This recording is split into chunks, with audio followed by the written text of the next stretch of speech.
We're live and recording. Good morning, everybody. Very warm welcome from me, Alex Chisnell, here in Poole in Dorset from the Festival of Enterprise, and I'm joined by Tony Evans. Remind me, Tony, whereabouts are you today? I'm based in York, Alex. You're in York, another nice part of the world as well. Well, welcome, everybody. Thanks for joining us. You can see that we have got David, you've got Janet, we've got Debbie, we've got Paul, everybody joining us. Thank you so much wherever you are. Janet's in Cambridge, Debbie's in Maidenhead. Thank you all very much for joining us today. We are talking Coming Back Stronger, SMEs and the role of the interim. Now, we've popped a little poll up. If you click on the poll button, have you used an interim at any time? So that could be using one at the moment, you've used one in the past. Just let us get a feel for the audience that we've got today and at what point you are at in your journey as an SME. So if you can just click on that button, let us know. Interesting, Tony. So at the moment, people are piling in and voting, and we have got 100% they've used an interim at some time, which is very interesting. Yeah, well, it is. It's very high. Yeah, it is. Yeah, it is at the moment. And welcome, by the way, everybody who's watching, not just on here, but we are broadcasting live in Facebook, on YouTube, and Twitter as well. If you'd like to come in and have a bit more interaction, then simply go to thefestivalenterprise.co.uk, click on this webinar, which is live now, obviously. And come over and join us here. If not, carry on enjoying it on social media. And if you find value from this, then please share it with anyone else that you think would find value in Tony's presentation. And this will be live, available for replay literally as soon as we finish, which is probably in about 40 minutes, something like that maybe. And again, it will be available here on YouTube, Facebook, Twitter. You'll be able to find in loads of different places. So to give a brief intro without ruining Tony's own introduction, we are talking Coming Back Stronger, SMEs and the role of the interim. Tony Evans is chairman of the Institute of Interim Management, a practitioner with 20 years standing at CEO level. During this session, Tony is going to explain how the Institute works and specifically how SMEs can engage with their comprehensive bank of talented business executives. We've also got plenty of time for Q&A. So if you have any questions whatsoever, if you're able to use the chat function where you've typed up your names and where you've come from, that would be ideal. And I'll be able to ask Tony those questions when we get towards the end of the presentation. So at any point, any questions, just pop them in there. We'll go back and bring them up as well. So that would be massively helpful for us all today. So look, without further ado, Tony has control of the presentation. I'm just going to focus the screen, Tony, so everybody can see your slide deck. There we go. And I'll let you take it away, Tony. Thank you for joining us today. Okay, thank you very much indeed for the introduction, Alex. It's much appreciated. And good morning, everybody. I'm glad you've been able to find some time to join us today. Just one small point I'd just like to make, Alex. I am actually co-chair of the Institute, and I would hate to offend my fellow chair. But having said that, let's get on. Hopefully the system is working, the technology is okay. The aim of the webinar today is here, and that's really to introduce folk to being able to access and use one of the most powerful management tools that they should have in their armory, and particularly to help them navigate their way out of the lockdown situation and looking for the year and more beyond. And just to give some context to this, the number of assignments that interims undertake, which are directly through their own network, is over 60% of all assignments done. So being able to access that resource directly, I think is going to be extremely important for SMEs in particular.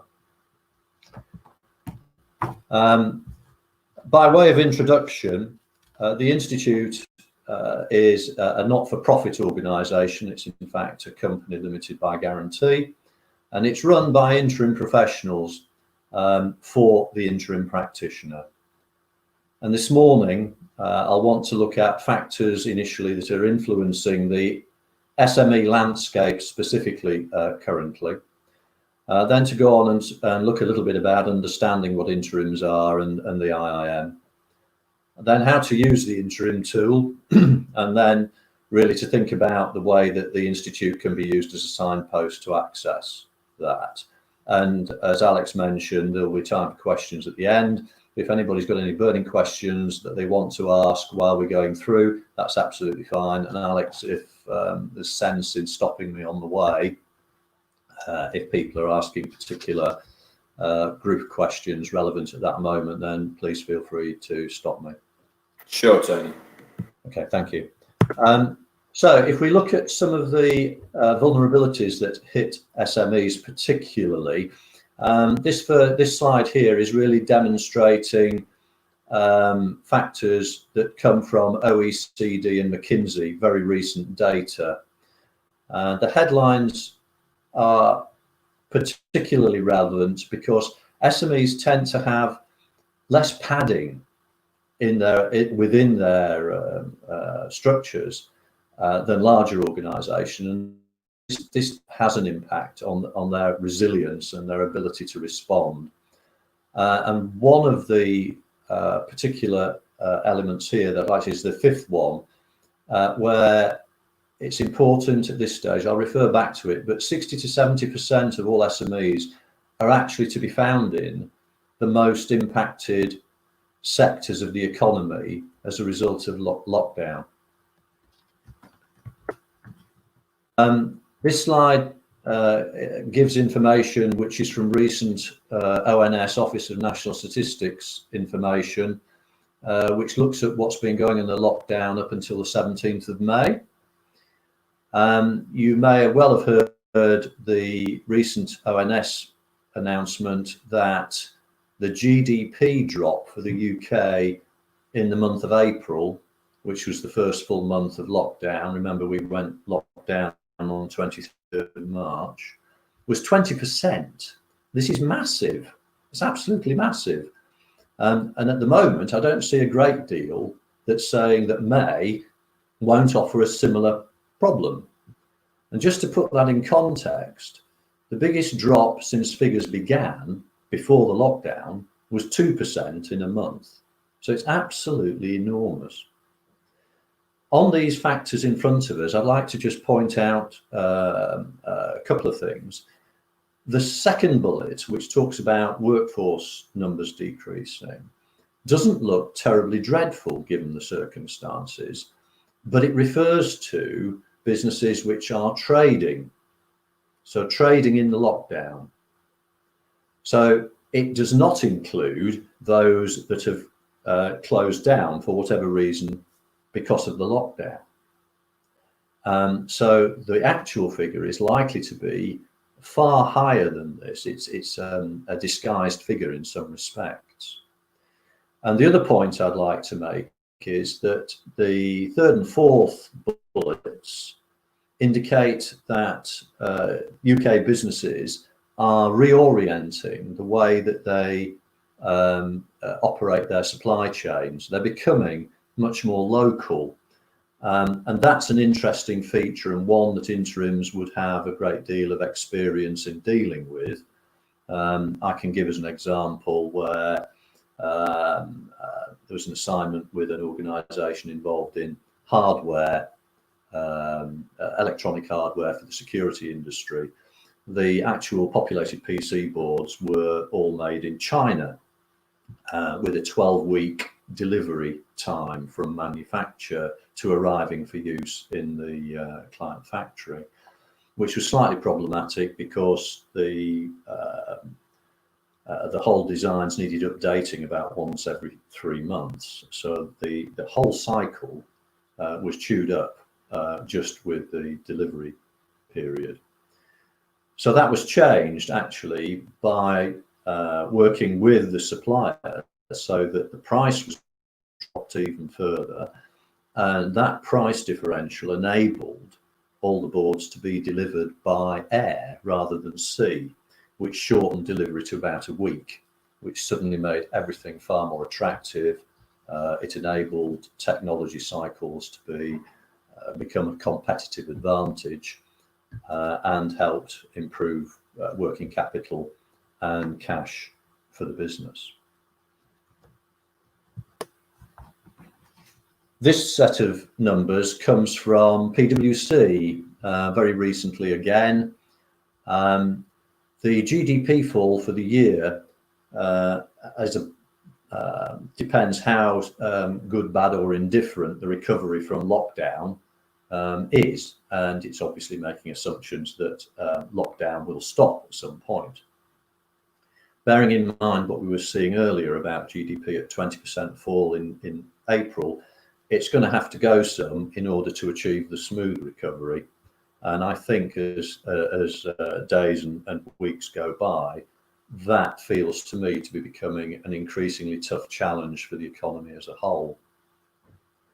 The last bullet is quite interesting because this is starting now to point in the direction, areas to look at to get out of lockdown in a good form. An example, for example, of diversification, just to take that, would be if you're running a brand, how would you leverage that brand in order to be able to establish a broader market presence and utilize the trust, if you like, in that brand? Example would be something that was done where we'd got a brand that was extremely strong in its specific market. This was in the food industry, but we could take that brand and leverage it into other types of foods which would be used in the kitchen, and it enabled that organization to spread from the original brand into at least half a dozen different staple goods that went into a typical home, so that it strengthened its position enormously with respect to its core market. So a little bit about the Institute having established issues for the SME community. There are a couple of things here which I think are particularly relevant to SMEs looking at the Institute or at interims in general to engage. And the first thing is that any member of the Institute has applied for membership, and part of that application means that they have been accredited. They are in fact independently accredited. So if you're talking to an interim who can tell you that they are a full member of the Institute, they use post-nominals MIIM, that's a measure of how well the individual has been assessed by the independent panel, and it means that you can have confidence that what they're saying is what they've done. It's what it says on the tin, effectively. And the other thing that happens is that once a member accepts the membership, they sign up to a code of conduct.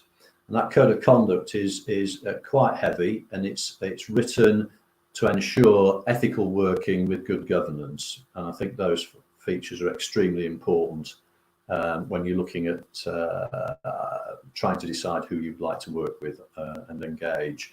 And that code of conduct is backed up by a disciplinary process, which has operated during my time with the Institute a couple of times over the last probably 10 or a dozen years. The other point I'd like to make is that the Institute is very keen to showcase its range of members. We'll maybe come back to that at the end, but basically our membership covers pretty much every type of interim you could imagine in terms of functional experience and sector experience. So we'll come back to that a little later. So a bit of basic stuff. How does one define an interim manager? This is tricky because there is no legal definition to the term. But the one at the top of this slide is the one that the Institute currently uses, and we think it's a good working definition. Underneath that, you can see the variations on the theme, what interims can do. The important point to bear in mind here is that interims are a very flexible management tool. They're highly experienced. Think of them not as artificial intelligence, but as management intelligence, real people intelligence.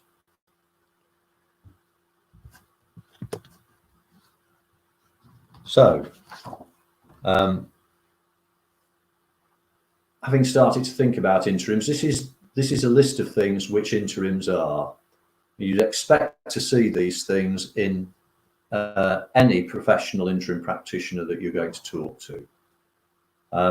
Couple of points I'd like to raise for you is, firstly, although they're available at short notice, please do try to engage the interim earlier in when you have an issue rather than later. The sooner they can be involved, the better. The more runway you've got to get the controls of the aircraft right so that you can take off and head off into the brave new world that you're aiming for, rather than the concern of running out of runway. And the other thing that to bear in mind is, like it's emphasised at the bottom of the slide here, is MIIMs have made a career choice, and they're not looking for an extended interview with you.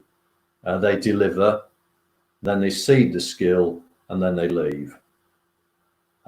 Interims are very good at beginnings, middles, and ends because that's the nature of the work they undertake. And as you build up a portfolio of clients and assignments, that becomes very much second nature. I've pinched 3 or 4 statistics out of this year's Institute's annual provider survey. It in fact goes totally live next month. You'll find the 2019 version on the Institute's website if you choose to go and look now. And these figures have been available to those who've completed the survey. Typically, we get 2,000 to 3,000 people completing the survey each year. It's been going for more than 10 years now. And a couple of points I'd just like to raise here. The reason for putting these figures on is, firstly, you can see that about 86% of the sorts of roles that interims undertake are at or near board level, and 93% of all interims are over 40 years of age. The reason that's the case is that in order to build the expertise and wisdom, if you like, you need at least 15 to 20 years of apprenticeship, should we put it, working in the corporate world. So this is significantly reflected by the people who are actively working as interims. What's also interesting is the stat at the bottom, which talks about 25% of women completed the survey. Now that's actually, of all the survey entries, 25% were from women, which at first sight feels low. And compared obviously to the share of the population, it is. But if we look at the interim world, 3 to 4 years ago, that figure was half that. So what we're starting to see now in the world of interim is far more women coming into the profession, which is great to see. And this stat is giving a clear indication that we're starting to see a very active rebalancing of gender within the profession.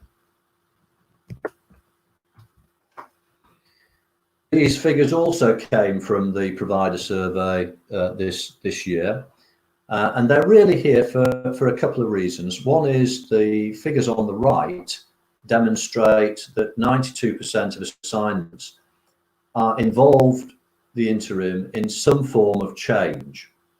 Interims are generally not used to maintain the status quo. What they are there to do is help an organisation make a transition from where it is today to where it needs to be, or where it wants to be, to have an improved future. And this clearly demonstrates that's how interims are being used. On the left-hand side, the major point of the information is to show that in fact interims operate across all three sectors: third sector, public sector and private sector.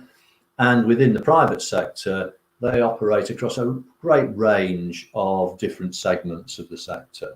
So it emphasises that interims are prominent and used to working in pretty much every area of the whole of industry. This slide is going to test whether or not I can make something work. So bear with me. Hopefully you can see a laser pointer wandering around the screen now, looking aimless. What I want to point out, and I'll try not to spend half an hour talking about this, is this light blue or Cambridge blue curve is one of a business where its financial performance with time has been going up, which is great.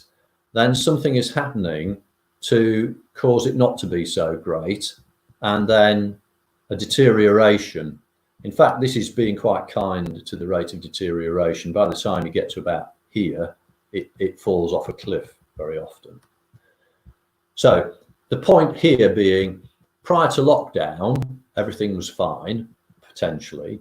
In fact, you may even have had some form of new product launch or opening new premises, extending your range, whatever it might be, and looking to venture off into this very positive zone of transformation up here, this purple area.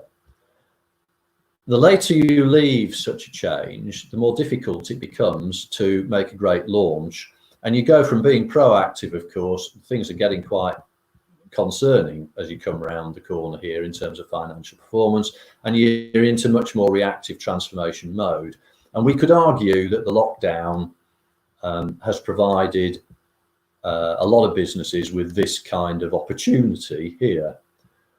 It gets worse quite quickly, and so you're getting out of some form of transformation where you could argue you've got some control, so you don't lose much before improving again.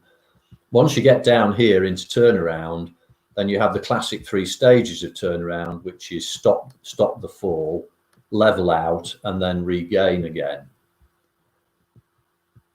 If you don't get to grips with turnaround, you have a big problem, because you can fall below here into liquidation, and then you have the problem of insolvency and so forth. So just very briefly, the point is to say, the longer you leave it, the riskier you're going to make things. Sorry.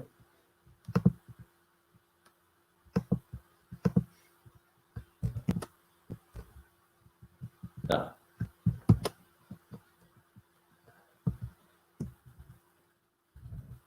There we are. Sorry, I managed to make a mess of that. Let's kill that. Now we can move on. Sorry. Right. If we start to look forward now, so we're putting ourselves in the position of, okay, the past is the past. We are where we are. We've got some idea about the resource that's available to help us. What is it that we're now facing? Well, the first 2 items, hopefully, you've already been investing time and effort to get right. So doing some preparation, certainly starting to look at what you need to do to implement post-lockdown. And the government is currently in the situation where it's trying to work its way through how to reopen the economy without losing the gains it sees itself as having made in terms of controlling the way that the virus is spreading. In addition, we're going to have to remember about Brexit, if indeed you'd ever forgotten it. But it has taken rather a back seat. It's just now starting to come to the fore again, because the government said we're not going to extend beyond the end of this year. That's putting a lot of pressure on even if we'd not had the virus and the lockdown, Brexit in its own right is a serious issue. Whether you export directly or import is almost by the by. People that you work with, people who are your customers, people who you suppliers will, in some way, shape or form, no doubt. So there would be knock-on effects as an absolute minimum from your supply and value chain. Whatever we are thinking about and looking to implement now needs to go on into 2021. This is not going to be a quick fix. Your business is going to be having to work very hard to get back to where it probably was or certainly wants to be, and it's going to be not just a 3 to 6 month effort. It's going to be a lot longer than that, almost certainly. And the one point, I guess, that's very much worth emphasising is that you really do need to be looking at risk mitigation strategies. And the bottom bullet is really asking you to look carefully at everything that's fundamental to the way that you're operating as a business. And engaging a widely experienced fresh pair of eyes can really bring new perspectives on which to build. And an example of that I'd offer to you is one where working with a capital equipment business in the supplying equipment to the food industry, one of the things that it did was volumetric deposition for things like yogurts and other easily flowing foods, and required very accurate dispensing because of food regulations and so forth. That particular business diversified its technology into an area of automotive supply chain, where it worked with a very large global player doing catalytic converters, and the emulsions that they use and suspensions they use to put the precious metals onto the skeleton that is in the exhaust. In the catalytic converter. It's extremely expensive, this stuff, and at the time they got no better than 20% of control in terms of the deposition rates for efficacy of the system, which from the food industry's point of view is lunacy. And the only way they could guarantee the efficacy of the system was to overdose by up to 20% to ensure it fulfilled the regulatory requirements, which is costing a fortune. And bearing in mind, this is a worldwide distributor of catalytic converter systems. So by using the technology that we got at that time, they were able to get that down with just the basic normal models to 0.2%. And if they really wanted to get accurate, they could drop it even further than that by another factor of 10 at least. And the point of that example is really to show that the idea came from somebody who had got experience of that industry and was an interim and brought it into the food industry as well. There was nobody there that really did that. So this gives a by no means exhaustive list of areas where interims can support SMEs.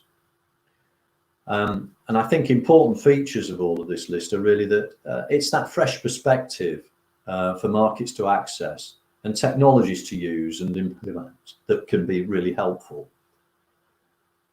There's the element of how to use rapid productivity improvements to give better cash usage and quality of output and capacity utilization.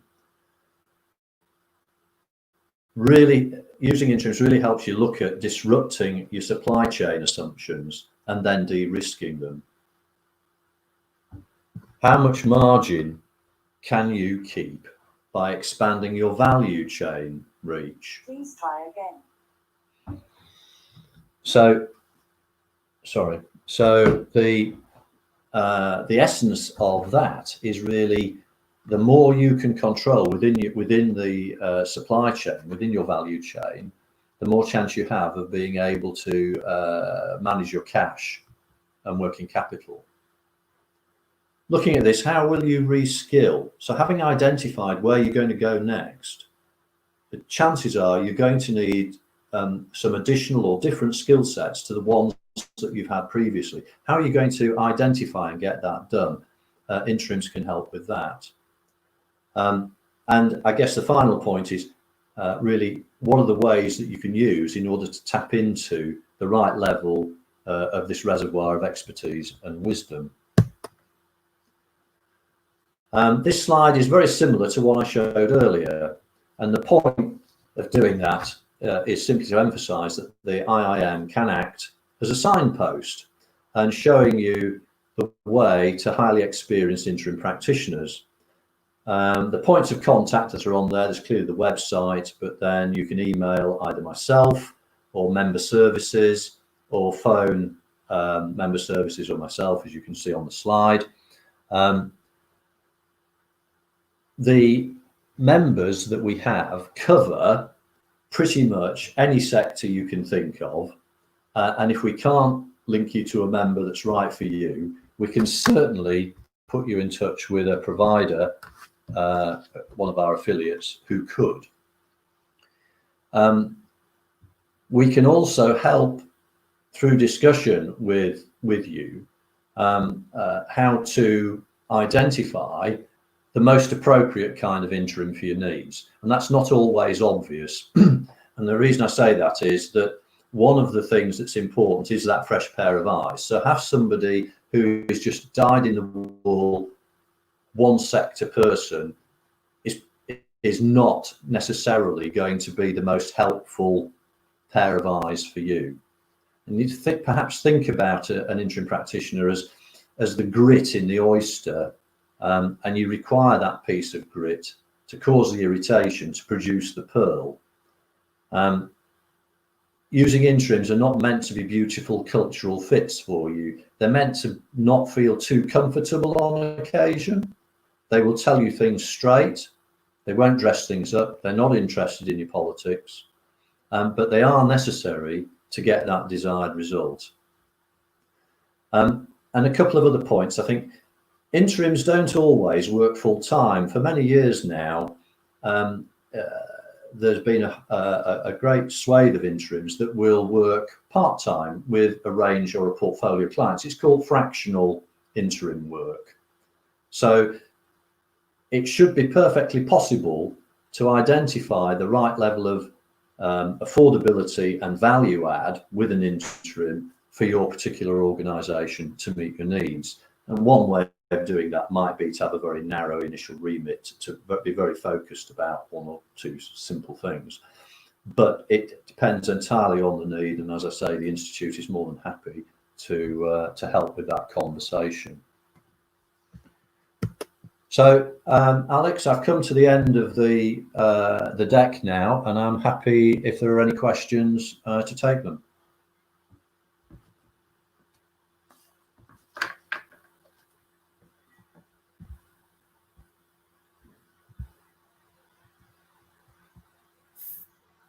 Thank you very much indeed, Tony. Sorry, did I catch you out there? My computer is a little bit slow today in reacting. Okay, so thank you all very much for joining us for this presentation by Tony. So let's have a quick look at the poll to see how that's been going, and then we've got some questions for you. So still 100% have used an interim. Speedway says, what are the average rates for an interim? Cutting straight to the chase there, Tony. Okay. Interims generally are engaged using a day rate. That's a correct assumption, but it's not the only way of doing things. Certainly the average is around 650 to 700 pounds a day from memory, but it depends very much on sector and on the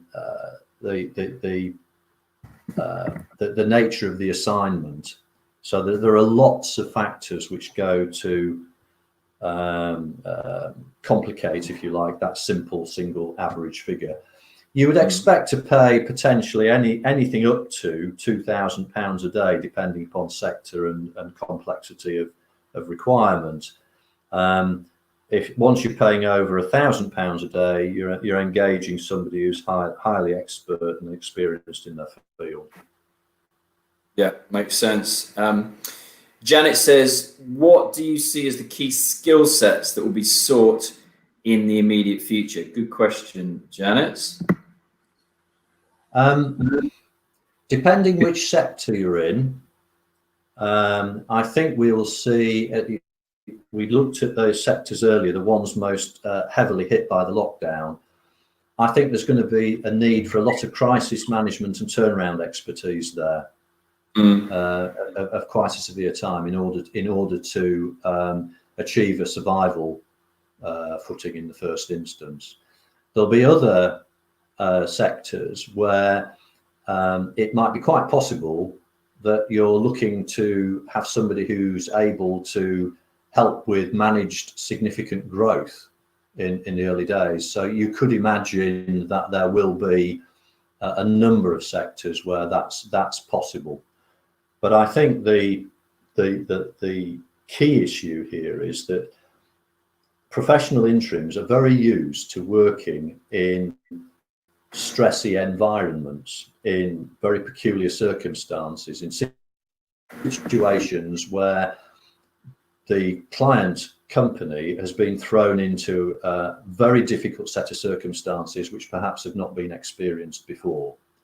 And I think that's going to be quite crucial, having that experience brought to bear in the coming weeks and months. Thank you for that. David says, you may well have covered this within the presentation, Tony, but no harm in asking. Considering where we are with COVID-19, where do you think demand will be from SMEs, thinking of the specific skills interims can provide? And then there's a secondary question to that, but I'll put that one out there first.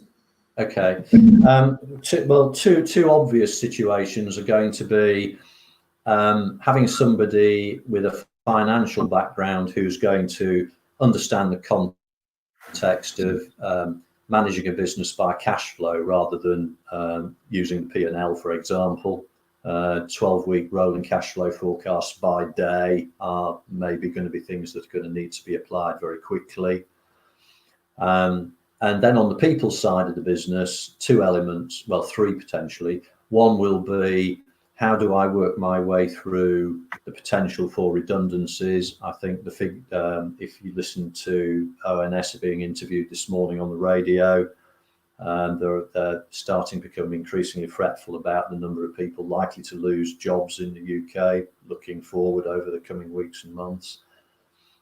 So making sure that things are done properly is one element. Making sure reskilling where necessary is done effectively, and thinking about organisation structures and development is also a people related issue, clearly. So having expertise in those areas to hand, I think, would all be very important.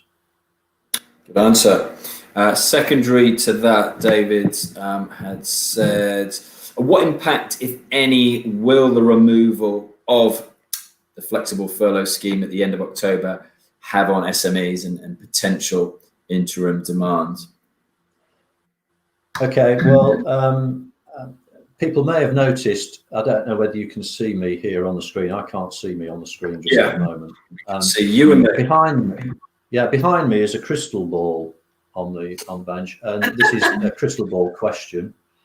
What do I think is going to happen? Well, I think we're likely to see a disproportionate loss of people from the SME community, not least because if you think in the presentation, I was telling you 60 to 70% of SMEs actually exist in the most hard hit sectors. So the implication for me is twofold. One is we're likely to see a lot of labour lost in those sectors because there isn't the resilience within a lot of SMEs to be able to hold on to people to see themselves through. That's going to be difficult. Causes a problem with skilling and reskilling, which needs to be creatively worked through. But at the same time, people who are now out of work from that reservoir mean that demand is almost certainly going to fall.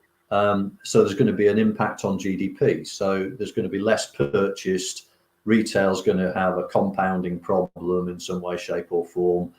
And we're then likely to see a not very virtuous circle if we're not careful. And that's what I think is exercising a lot of people in Parliament currently. Indeed. Simon asks, what impact will IR35 have from April next year on SME demand for interims? And that's another crystal ball question. But generally speaking, in its current form, it will not be healthy in terms of the interim themselves. In terms of the client organisation, I think what it means is that client and interim need to be very clear about the terms of engagement and the way that the work is going to be undertaken. If that is clear, it's contracted appropriately, and then the actual engagement itself reflects the contract properly, I don't think there's a problem. I really don't think there's a problem, but it does require both client and interim to be able to understand one another very clearly. No room for error, really, in that respect. Thanks. Speedway says he loves crystal balls. Given how many have you got there, Tony? You got a whole bunch. Just the one, I'm afraid. But if you only use the one, you don't start arguing with yourself. So. Follow-up question from him is: given the unprecedented impact of the lockdown, besides these interactive workshops, does ILM have a social responsibility towards SMEs who have been hit hard? Does who, sorry, have the social responsibility? The ILM. Let's have a double check. What's he put? Yeah, ILM. You mean IIM? IIM is probably, yeah. Yeah. Okay. So does the IIM have a social responsibility? The IIM has a direct responsibility to its membership. All its members are practicing interims, and that's the purpose of the organisation. We have an extended obligation to the industry at large, so that's even interims who are misguidedly not members, and the people who work in and around the industry, so the provider community and all our clients, of course, as well. And certainly the Institute is looking to build bridges going forward with the end client base far more than we've ever done in the past, so that we can continue to be able to educate and showcase our members. Thanks. Joseph asks, great presentation. Will you distribute copies? Did you want me to post up your email address or anything like that, Tony? It's on the last Institute slide. So if people write to me at tony.evans@iim.org.uk, I'm sure we can send a deck. That's not a problem. Just remind me of that, Tony. Tony.evans. I'll put it in the feed so everyone will be able to see. Tony.evans@iim.org.uk. Okay, Joseph and anybody else. There you go. Okay, and we'll also send a follow-up email to everybody who registered for this. So those of you who made it to the live version, those of you who have registered to watch the replay, you'll be able to see that link right there to access the slides that Tony has put up. So last couple of questions by the look. Jonathan, could there be a paradox of an interim demand increase but day rate reduction? I suppose you could say that, potentially, again, crystal ball across a lot of different roles. But like you said, I think, Tony, a lot of, where the demand has gone will be filled, from this pool of talent that's going to be looking for alternatives.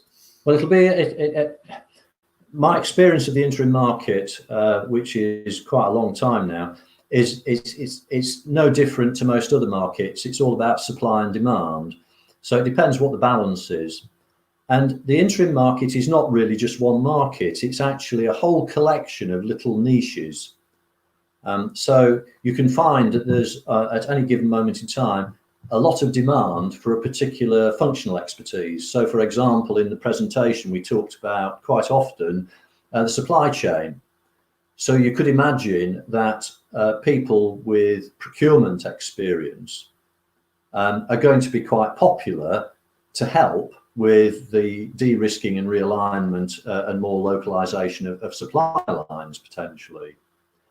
So you could imagine that there might be high demand in that area. So day rates, or however you choose to agree to contract with procurement people, might be quite strong. On the other hand, the need for I don't know, another professional competence, let's say financial people with specific treasury expertise, might not be so strong.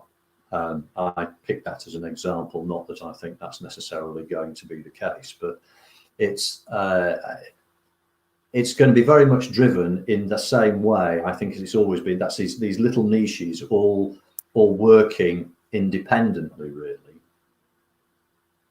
Debbie says, thank you, very interesting. Speedway says, thanks, David. Do you have some info? Maybe you could use that link to access the slides, Speedway, from Tony. And David says, I think there has already been offers of pro bono support for certain SME needs from interims. Yes, there has. In fact, there's been a group of members of the Institute who have actively done that. That was on an international basis, actually.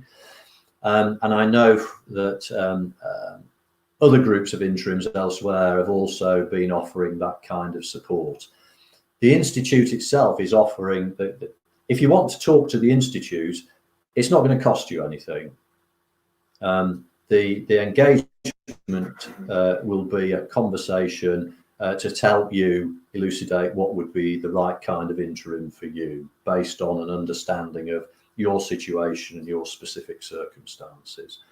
And then we would hopefully be able to signpost the client in the right direction. Yeah, I think I can see the crystal ball to your left, Tony. It's there somewhere. Yes, that's right. Adrian says, like all recessions, we have short-term influx of redundant execs looking for their next big thing, becoming very short-term interims and leaving a push down on rates, terminating assignments, etc., and image. Okay, that's correct, and that's why I would emphasise, as co-chair of the Institute, obviously, the need to really look for people who've been fully accredited independently. These are people who have serious track record and know how to operate as professional interims. I would also say that the Institute does invite applications for membership from people who are moving out of the corporate world and thinking that interim is a career change they want to undertake seriously. And we bring them into the fold when they go through the accreditation process, demonstrating their credentials for adopting the new profession from their point of view as associates. So we have two levels of membership. We have the full member, the practicing interim professional, and we have associate members, people who have decided to make that career change into the wonderful world of interim. Okay, got you. Paul has a question. How much demand and signposting to interests comes through the IIM versus the many interim providers?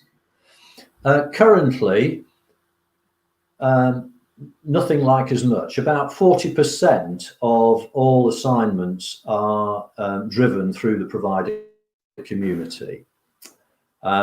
And for larger organisations in particular, it tends to be a route to go to, and the public sector, particularly where they have trouble dealing with very small organisations as individual interims. The 60% of assignments, however, are all found by interims themselves. So the Institute is really making itself available to act as a signpost to help potential clients find the relevant interim, and we can help because we can point people in the direction with that independently accredited expertise. Great. Let's have a quick look. Poll is 87.5% have used an interim, 12.5% haven't at any time. Just to round things off, any other questions? Let me have a quick look. Okay, so we've literally got a couple of minutes left, Tony. Any closing notes from yourself where you'd like to signpost people? And I'd just like to say thank you for joining us today and sharing your message with our audience, who come from all over the place by the looks of things. So thank you. Well, we're a fairly mixed bunch of people in the interim profession. What I would like to say is thank you to everybody who's taken the time out today to listen to me. That's very kind of you, and I hope it's been well worth your while and it's been informative. And I would say picking up the phone or writing an email costs you very little except a few minutes of your own time to be able to explore the potential benefit of having access to and to use what is probably the single most powerful management tool you could engage for your business. Awesome, thank you. Lots of thank yous coming in from Debbie, David, Speedway, Paul, Janet, Simon. Great, thank you all very much. Obviously, haven't had the time to check all the viewers on social media as well, but thank you if you've been joining us via Twitter, Facebook, and YouTube as well. Just to re-emphasize, if you found value in what Tony's talked about today, then please share this link with anybody else who you think would find this useful. Literally just send them to register for this webinar, and the replay will be up on this platform, would then be taken also onto our YouTube channel, and you'll also already be able to see it as soon as I press end broadcast on Facebook and Twitter as well. Just to let you know as well, those of you who are hanging around today, our next live webinar is going to be in 1 hour and 5 minutes. I'm going to be hosting Dell, where we are talking working from home solutions for the long term. Once again, Tony, been a pleasure. Thank you very much indeed. It's absolutely my pleasure. Thanks very much for the opportunity, Alex. I've appreciated that. Anytime, absolutely. Anytime, Tony.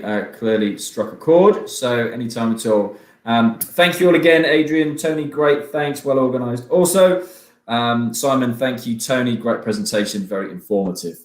Thank you all very much indeed. I'm going to press end broadcast and enjoy the rest of your day, indeed the rest of your week, everybody. Thank you.